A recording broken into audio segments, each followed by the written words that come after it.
Votre rendez-vous avec le service de politique, le service politique d'RMC tous les matins, les coulisses, les infos, les coups bas, tout ce qu'il faut savoir en bref de cette campagne présidentielle. Bonjour Paul Barcelone. Bonjour Pierrick Bonneau, bonjour à tous. À la une ce matin, quand la banque des parrainages profite à Marine Le Pen et à Éric Zemmour. Oui, la Banque de la démocratie permet à la candidate du Rassemblement national de tout juste franchir la barre fatidique des 500 signatures, 503 très exactement, au dernier décompte du Conseil constitutionnel publié hier soir. Et selon nos informations, elle bénéficie d'une quinzaine de signatures émanant directement de cette réserve. Auprès de RMC, Marine Le Pen affirme que de toute façon, elle aurait réussi à rassembler les signatures nécessaires pour se présenter à la présidentielle toute seule avant vendredi 18h.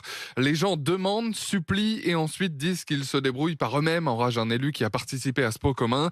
Mais ce n'est pas tout. Selon nos infos, cette banque de parrainage a donc aussi servi à Éric Zemmour. En réalité, fort de ses 620 signatures, il n'en aurait pas eu franchement besoin, sauf que contrairement à ce qu'il affirme dans un communiqué de presse, il a donc bien bénéficié d'une aide extérieure avec lui aussi une quinzaine de signatures venues de cette banque de la démocratie qui avait été créée par François Bayrou. Immense soulagement évidemment pour ces candidats, on l'imagine. Avec des scènes de quasi-liesse. Hier, au QG de campagne d'Éric Zemmour, ses soutiens qui se prennent dans les bras les uns dans les autres et postent ce message sur le compte Twitter du candidat. J'ai donc obtenu 620 parrainages. Je voulais remercier les 620 élus qui m'ont accordé ce parrainage. Je sais que c'était pas facile de résister à certaines pressions. Je vous en sais gré. Grâce à vous, je vais pouvoir continuer de faire campagne et présenter mon projet aux Français.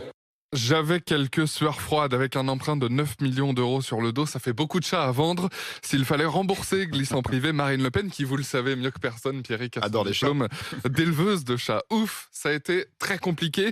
Exulte de son côté un soutien de Nicolas Dupont-Aignan qu'on n'oublie pas, puisqu'il franchit lui aussi depuis hier soir la barre des 500 parrainages. La quête des parrainages, en revanche, c'est mission impossible pour Christiane Taubira. Seulement 181 parrainages récoltés. L'ancienne ministre de la Justice fera une déclaration à la presse tout à l'heure à midi et indiscrétion du service politique d'RMC.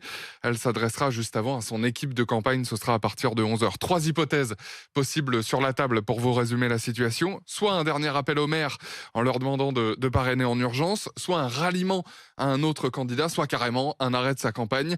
Mon petit doigt me dit que ce sera bien un retrait de sa candidature, redoute un de ses supporters. Une autre info RMC, Paul, Valérie Pécresse prépare une grande initiative à propos de l'Ukraine avec des élus locaux. Plusieurs centaines d'élus locaux réunis autour de la candidate des Républicains. Ce sera vendredi après-demain à Chartres. Initialement, ce déplacement devait être consacré à un thème très local, la décentralisation.